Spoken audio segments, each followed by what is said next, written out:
मित्रांनो, सौभाग्य मिळावं, ऐश्वर्य, सुख, समृद्धी यासाठी हरतालिका व्रत केलं जातं. हे व्रत जन्मोजन्मी अखंड असावं असं म्हणतात. पण सौभाग्य नक्की असावं म्हणून या व्रतात मागणी केली जाते. कुटुंबातील प्रत्येकाला या व्रतावर विश्वास असतो आणि बहुतेक महिलांनी आवर्जून हे व्रत केलं पाहिजे. या व्रतात सौभाग्याला मंगलमय समजणाऱ्या स्त्रिया मनापासून श्रद्धेने विधिवत उमा महेश्वराची पूजा करतात आणि आपल्या पतीसाठी मजबूत निरोगी शरीर, दीर्घायुष्य आणि अखंड सौभाग्य हवं असं प्रार्थना करतात.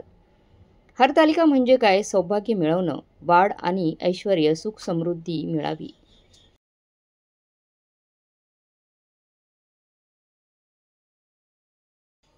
हे व्रत भाद्रपद शुद्ध तृतीयाच्या मंगळवारी केलं जातं. आपल्या ऋषींच्या सांगण्याप्रमाणे तृतीया, चतुर्थी, संमेलनाच्या दिवशी हे व्रत केल्यास स्त्रीला वैधव्य येत नाही आणि पतीला दीर्घायुष्य मिळतं. म्हणून हे व्रत करणं फार गरजेचं. पार्वतीने भगवान शिवांना पती म्हणून मिळवण्यासाठी हे व्रत केलं होतं. या व्रतामुळे घरात संतती आणि समाधान वाढतं, म्हणजे मुलं आणि नातवंड होतात असं मानलं जातं. या व्रतात शंभू महादेवला सर्वोच्च स्थान दिलं आहे आणि पार्वतीने सुखप्राप्तीसाठी हे व्रत केलं असं म्हटलं जातं. सांगायचं झालं तर हरतालिका पूजेचा शुभ मुहूर्त यावर्षी 26 ऑगस्ट 2025 रोजी सायंकाळी 5:56 ते 8:31 वाजेपर्यंत आहे. हरतालिकेच्या तृतीयेच्या दिवशीच तिथी 25 ऑगस्ट 2025 रोजी दुपारी 12:34 सुरू होईल आणि 26 ऑगस्टला 1:54 संपेल. हे व्रत सुवासिनी आणि कुमारिका महिलांनी करावं. हे व्रत भाद्रपद शुद्ध तृतीयेला करतात. वट सावित्री, मंगळागौरी सारखंच हरतालिका पूजासुद्धा सामूहिकरित्या करता येते. व्हिडिओ पुढे पाहण्याआधी माझी तुम्हाला मनापासून विनंती आहे. मित्रांनो, जर तुम्ही चॅनलवर नवीन असाल तर चॅनलला नक्की सबस्क्राईब करा आणि कमेंट बॉक्समध्ये हर हर महादेव किंवा जय माता पार्वती जरूर लिहा. या दिवशी बऱ्याच महिलांना विचार येतो की केस धुवावेत की नाही, तर नक्कीच या दिवशी केस स्वच्छ धुवून आंघोळ करावी आणि नवीन कपडे घालावे. शक्यतो सुवासिनी महिलांनी हिरव्या रंगाची साडी किंवा पांढऱ्या रंगाची साडी घालावी. पण या दिवशी मासिक पाळीमध्ये असलेल्या सुवासिनी महिलांनी ती साडी अथवा कपडे घालू नये. घरातील पूजेची जागा स्वच्छ ठेवावी. त्या दिवसाला जुना ब्रश वापरू नका, कारण व्रत जितकं शुद्धपणाने करता येईल तितकं करा. बऱ्याच वेळा काही बायका मांसाहार करतात आणि तसंच वापरलेला ब्रश व्रताच्या दिवशी वापरल्याने व्रताचा थोडाफार पवित्रपणा राहत नाही. तुम्ही नवा ब्रश वापरू शकता किंवा बोटानेच दात घासू शकता, कारण व्रत जितकं पवित्रपणे केलं जातं तितकंच ते महत्त्वाचं असतं आणि त्या दिवशी आपल्याला कुठल्याही प्रकारची चूक होऊ द्यायची नाही आहे.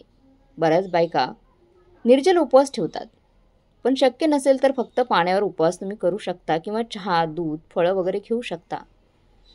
तुम्हाला कोणतीही मेडिसिन चालू असेल तर ते मेडिसिनचं सेवन तुम्ही करू शकता.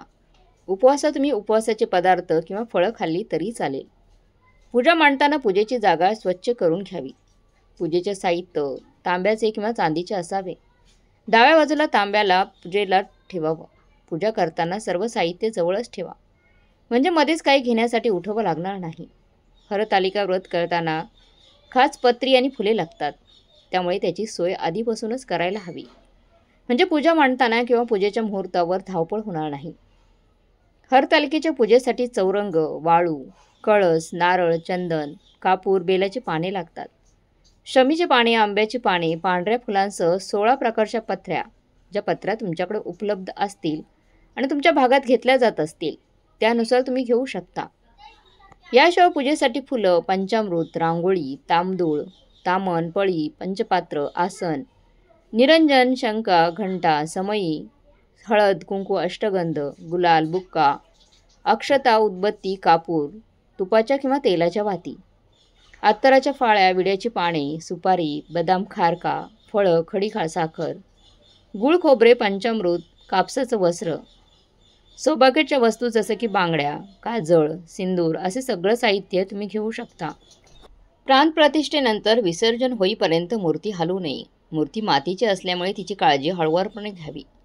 मूर्तीवर फुले फेकू नयेत. फुलं हलक्या हाताने व्हावीत. देवीवर पाणी फुलांनी शिंपडावं. देवाला अनामिकपणे गंध लावावा. अनामिकेने गंध लावावा. कुंकू, अक्षदा आणि उजव्या हाताच्या अनामिकेच्या मधल्या बोटाने अंगठ्याच्या चिमट्याने व्हावे. विड्याची पाने, उतान किंवा देठ देवीकडे करून देवासमोर ठेवावीत. त्यावर सुपारी ठेवावी. शेंडी देवीकडे करून नारळ देखील ठेवावा. देवीच्या उजव्या बाजूला घंटा आणि डाव्या बाजूला तुपाची समई ठेवावी. समई तुपाचा दिवा ठेवावा. निरंजन असेल तर उजव्या बाजूला ठेवावा. उदबत्ती निरंजन जवळ ठेवावी. पूजेला सुरुवात करताना ती प्रज्वलित करावी. निरंजन पेटवावा. देवीच्या मूर्तीवर प्रकाश पडेल असं ठेवून उदबत्ती आणि निरंजन कापुराने आरती ओवाळवी. डाव्या हाताने घंटा वाजवताना आरती करावी. श्री हरतालिका व्रत कथा वाचावी. मग इतरांनाही त्याचा लाभ द्यावा. हवं तर तुम्ही व्रत कथा ऐकायला तुमच्या शेजारील महिलांना पण बोलवू शकता. मग आनंदाने उमा महेश्वराचा जय जयकार करत हे व्रत करावं. नंतर आरती म्हणावी.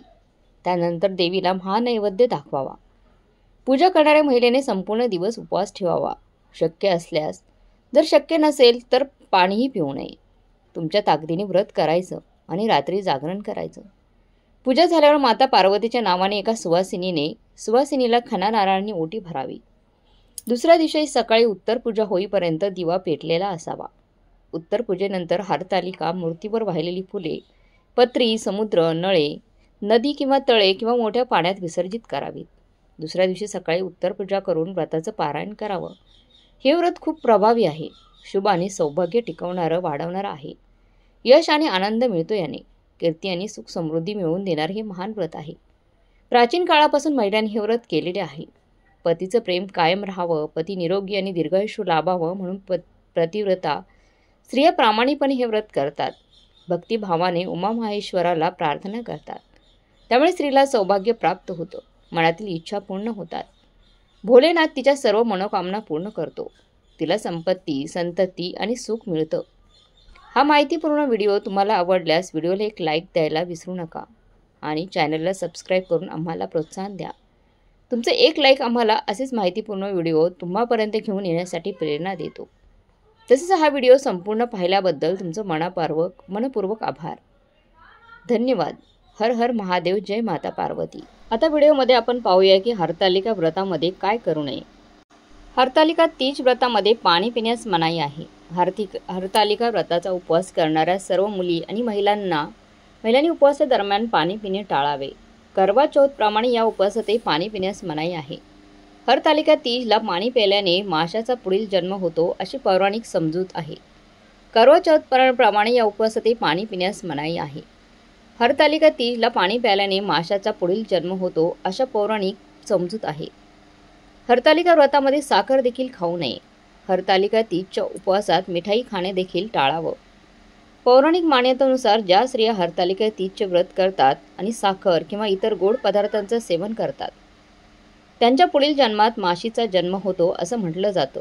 अशा परिस्थितीत हरतालिका तीजवर साखर किंवा इतर कोणत्याही प्रकारचं गोड पदार्थ खाण्याचे टाळावे. हरतालिका तीज व्रतामध्ये झोपण्यास देखील मनाई आहे. हरतालिका तीज व्रत करणाऱ्या महिलांनी झोपणं टाळावं. व्रताच्या वेळी भजन ऐकावं किंवा देवाचा नामजप करावा. हरतालिका व्रतामध्ये झोपणे टाळावे अशी पौराणिक मान्यता आहे. व्रताच्या वेळी झोपलेल्या व्यक्तीला अजगर किंवा सापाचा पुढचा जन्म होतो असं म्हटलं जातं. म्हणूनच या गोष्टी टाळणं खूपच महत्त्वाचं आहे. तर मग मित्रमैत्रिणींनो, तुम्हाला हा हरतालिकेचा महत्त्वपूर्ण व्हिडिओ आवडला असेल तर लाईक, शेअर, सबस्क्राईब नक्की करा. भेटूया असेच पुढच्या माहितीपूर्ण व्हिडिओमध्ये. तोपर्यंत धन्यवाद.